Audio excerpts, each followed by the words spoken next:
यार जब भी मानसून आता है लोग कहते हैं बाहर मत निकलो, ऑफ सीजन है, रास्ते बंद होंगे। लोग आपको सलाह देंगे कि मानसून में असम जाओ, चेरापूंजी जाओ या राजस्थान जाओ।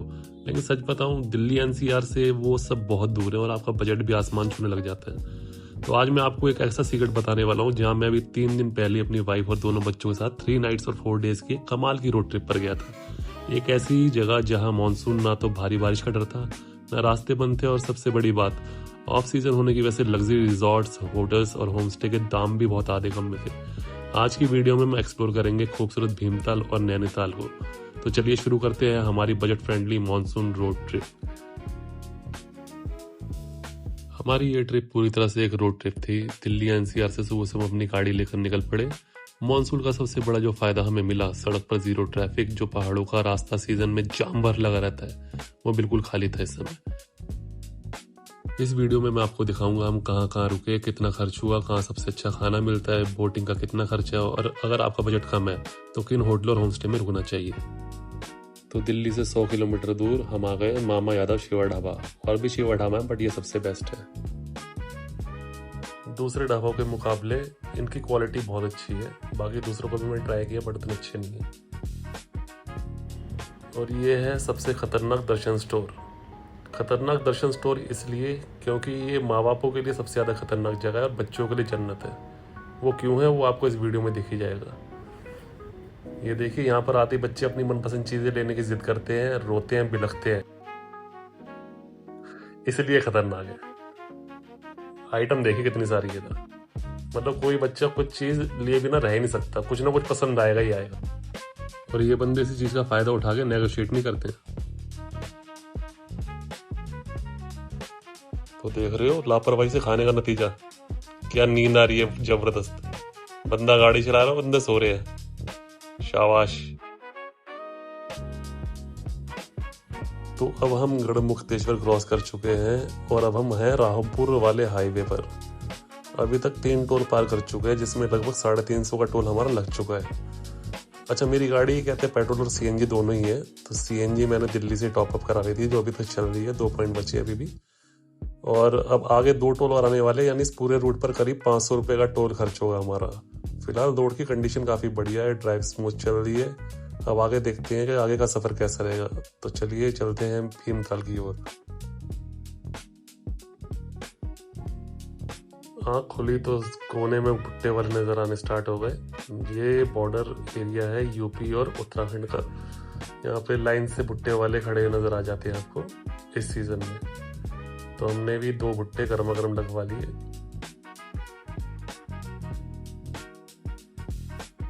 वैसे तो भुट्टा ये 30 रुपए का था, लेकिन नेगोशिएट करके 20 रुपए का मिल गया था। तो 2 भुट्टे खाए हमने। मज़ा बहुत आया था क्योंकि हल्का हल्की बूंदें ही पड़ रही थी बारिश की। मौसम भी अच्छा था। रास्ते में हल्द्वानी में 2 सीएनजी सेंटर पड़ते हैं, किसी से भी अपना सीएनजी टॉपअप करा सकते हैं आप। बाकी नैनीताल और भीमताल की पहाड़ियाँ हमें यहाँ से साफ नजर आने लग गई थी। तो रास्ते में बच्चे रुके एक लोकल कैफे पे, जहाँ पर उन्होंने अपनी मैगी ऑर्डर करी। यहाँ से पहाड़ों का व्यू और बादल साफ नजर आ रहे थे। साथ में गिफ्ट में दिखाई दिया एक नन्हा सा शैतान दोस्त, काफी क्यूट है। अब हम काठगोदाम से भीमताल की तरफ जा रहे हैं, जो ये 22-23 किलोमीटर का रास्ता है। बहुत ही सुंदर रास्ता है।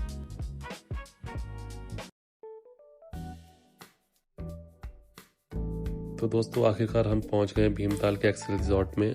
एक्सेल रिजॉर्ट में हम और भी 4-5 जगह रह चुके हैं, जैसे कॉर्बेट के अंदर रह चुके हैं, कोटा बाग रह चुके हैं, नैनीताल रह चुके हैं। और ऑफ सीजन में रहने का मतलब है हाफ प्राइजेज लगभग।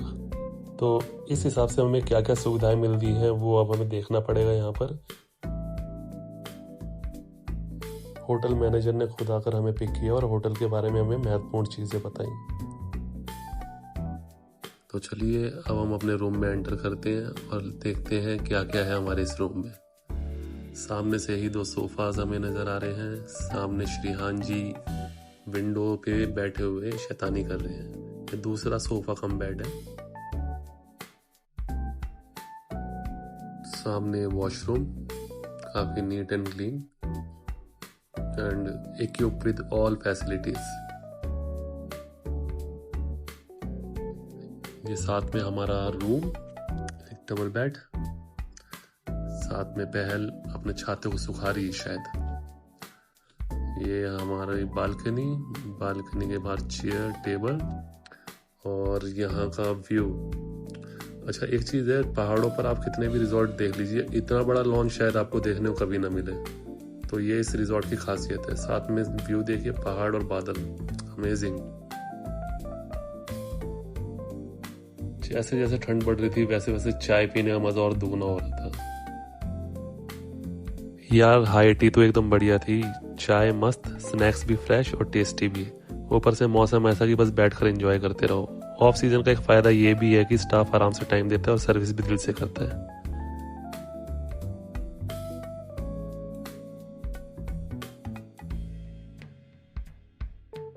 भाई सबसे पहले इनका रिसेप्शन एरिया काफी बड़ा और प्रीमियम फील देता है, और जैसे ही रिसेप्शन के गेट से बाहर देखते हो ना, तो सामने पहाड़ों पर छाए काले काले बादल। मौसम इतना जबरदस्त था कि वहीं खड़े होकर नजारे देखते रहो बस। चलो फोटो सेशन के बहाने ये वाली वीडियो ही बना लेता हूँ, क्योंकि सामने से बिल्कुल भीमताल की झील नजर आ रही है और क्या व्यू है। तो दोस्तों अब हम चल रहे हैं एक होटल का पूरा चक्कर मारने के लिए, जहाँ पर हम देखेंगे कि होटल में क्या क्या है। वहाँ कह रहे थे वहाँ पर नाशपाती के पेड़ लगे हुए, तो उसी तरह हम जा रहे हैं। रिजॉर्ट के अंदर घूमते घूमते हमें नाशपाती का पेड़ भी मिल गया। पूरा पेड़ पकी हुई नाशपाती से भरा हुआ था। तो हमने स्टाफ से पूछकर कुछ ताजी नाशपाती तोड़ी, और यहाँ पर नींबू के पेड़ भी लगे हुए थे, अनार के पेड़ भी लगे हुए थे। हमने नाशपाती तोड़ी है यहाँ पे, एक बार ट्राई करके देखते हैं खाने में कैसा है।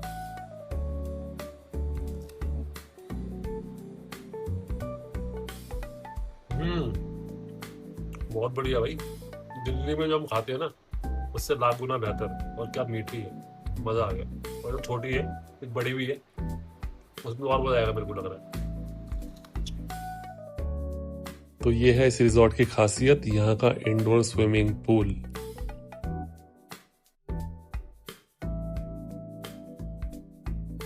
खाना खाने के बाद जैसे ही वॉक पे निकले तो बारिश हो गई वहां पर बहुत तेज। बट ये इतनी तेज बारिश नहीं थी कि जिसमें कहते हैं हमें कोई खतरा महसूस हो। हम अपने अपने छाते लेकर बाहर आराम से घूमे।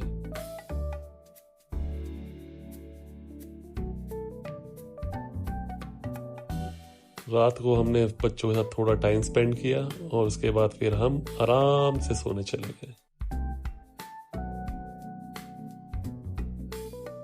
तो अब हम निकल चुके हैं नाश्ते की ओर।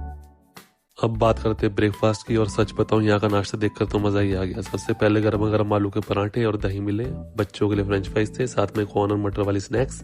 साउथ इंडियन पसंद है, डोसा, इडली, वड़ा और सांभर भी बिल्कुल फ्रेश और टेस्टी था।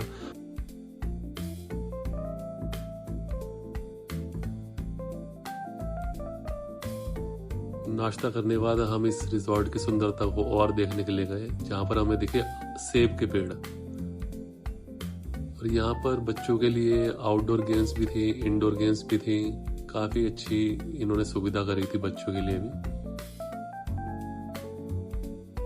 थोड़ा आगे गए तो इनके जो फ्रूट के जो बाग थे वहां पर हम गए। वहां पर हमें अलग ही व्यू देखने को मिला, बहुत अच्छा व्यू था।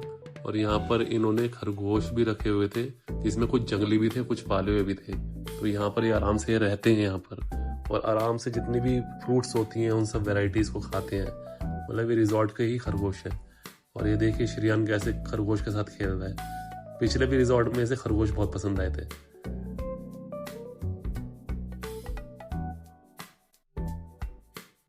फ्रूट देखने के बाद तो इनको पता नहीं क्या ही हो जाता है कि सारे फ्रूट देखो। यहाँ पर आड़ू, सेब, लीची, अनार, हर तरह के पेड़ यहाँ पर लगे हुए थे यहाँ पर। बट हम इनको तोड़ नहीं रहे थे क्योंकि उस चीज को बिल्कुल भी अलाउ नहीं करते हैं। तो होटल वालों से जब हमने रिक्वेस्ट करी कुछ नाशपाती इसके लिए, तो उन्होंने पूरा ही बैग भर के हमें दे दिया, क्योंकि बहुत ज्यादा लगी हुई थी, जिसके लिए हमने उनका दिल से धन्यवाद भी करा।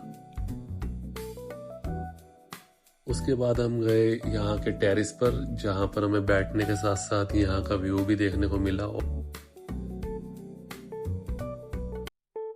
Look at the view, amazing. तो दोस्तों कल थोड़ी बारिश रात को ज्यादा हो गई थी। अब हम जा रहे हैं अपने दूसरे होटल की तरफ। ताकि हम वहाँ से अब आपको नैनीताल की तरफ ले जाएं और वहाँ की सैर हम आपको कराएं और बताएं कैसे कैसे रास्ता है, क्या क्या हमने वहाँ पर किया। वीडियो पसंद आए तो लाइक और सब्सक्राइब जरूर कर दीजिए। तो फिर मिलेंगे आपसे सफ़र विद भटकता मुसाफिर के साथ। Have a nice day.